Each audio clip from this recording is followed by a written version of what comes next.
How you doing, officer? No, everything's fine. Yes, sir, not a problem. No problems here at all.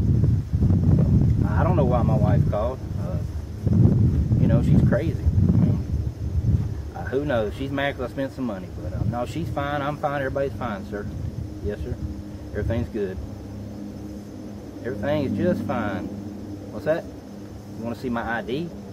Okay, no problem, sir. Got it right here. Hey guys, I'm going to do a video for you today. Asking the question in this video, what you consider a threat of bodily harm, physical harm to yourself or your person or your family. I get a lot of good questions in the comments, and I had a recent video a while back where a guy posted a question concerning what I consider a physical threat. He gave me a scenario and asked my opinion if I considered it a threat. And as you saw at the beginning of this video, two type of scenarios, very extreme one from the other, but just in those scenarios, do you consider either one of those a threat? And obviously you would have to be brain dead not consider the first scenario a threat, but the second scenario, I mean, the guy seemed to be compliant and you know, forthcoming, polite, yes sir, no sir, but he's as much a threat as the first guy was, believe it or not.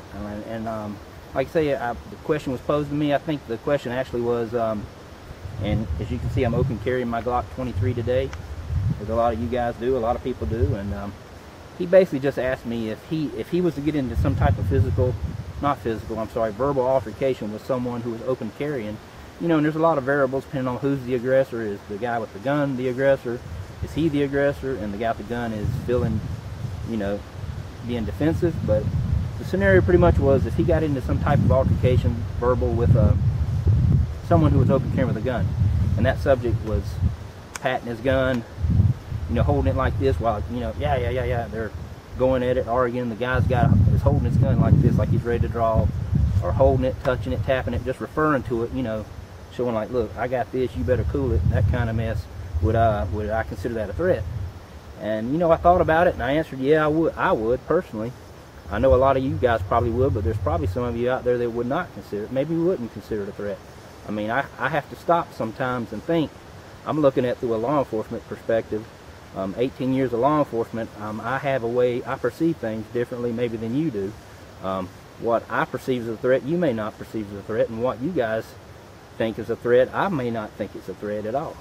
But I pretty much told him, I said, yeah, anybody that's, you know, words are one thing, I mean, and then there was another guy that jumped in on the conversation. I mean, I guess, you know, you read comments like a lot of us do, I do, and you see a back and forth, and you try to, and you get in on it with your opinion. Another guy came in and he said, no, I don't believe it's a threat. Someone just tapping their gun or, you know, referencing their gun or whatever, he didn't perceive that as a threat. And you know, it's a difference of opinions. I'm just saying, from my perspective, from a law enforcement perspective, and that's the way I answered it. I said, if I was having official contact with someone and we got it, it was heated back and forth exchange, verbal confrontation, and the other party across from me reached for their gun, grabbed their gun, put their hand on their gun, I consider that a threat, and they're going to get, you know, they're going to get one in their face, if not a third eyeball. So I don't know. I want to hear your opinion on it. What do you consider a threat? You consider, if you were, God forbid, you got into some type of altercation, and the best thing to do, honestly, is just to walk away. If you can, if possible. Don't let them back in a corner, but always try to defuse it. Just walk away. But God forbid you ever got in that type of situation. Do you consider this a threat? I'm standing here, I've got my hand on my gun, maybe I'm just patting it, resting there. Maybe I got it like this and we're going at it and I'm telling you what you better do and what you're going to do, and you better this. I personally consider that a threat. This other gentleman didn't, and one did. He wanted my opinion, but like I say, that's from a law enforcement's perspective.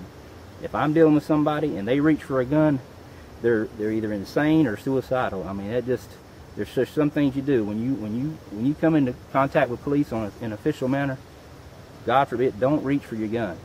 Don't put your hand on your gun. That's a good way to, you know, end up 6 feet under. So that's how miscommunications happen. But like I say, I don't know you, you don't know me, I don't know your intentions.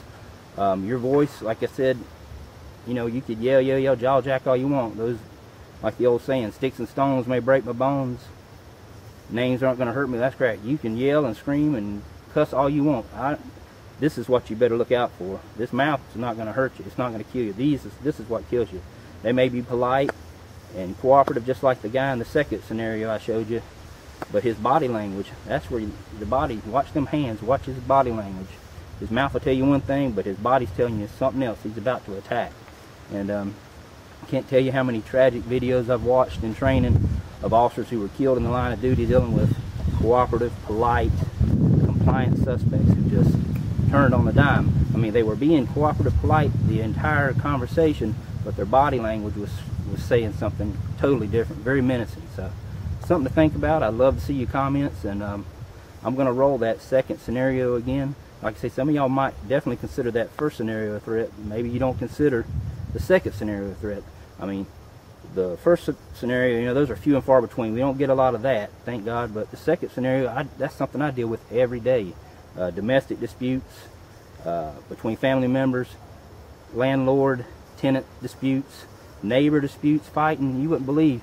I spend a lot of my time just refereeing between neighbors, landlord, tenants, family members. We do a lot of that, you know, mediating in between parties there. And they can get volatile, they can get hostile sometimes, but like I say, the guy in the second scenario, that's somebody I deal with every day on a day-to-day basis. And you may not think he's a threat, but me personally, the way that went down, I consider that guy a potential threat. And I have to. I can't be complacent. Complacency will get you killed.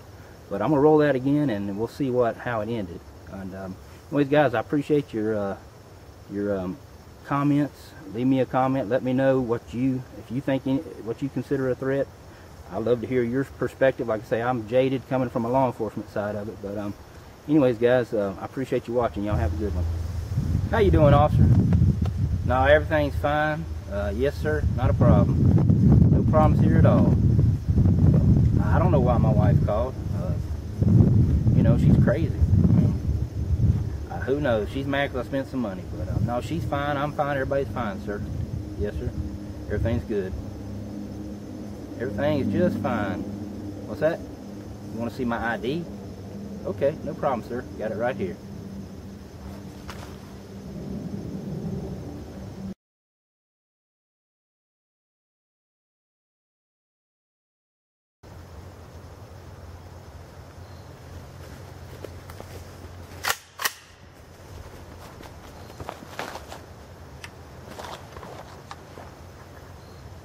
Boo!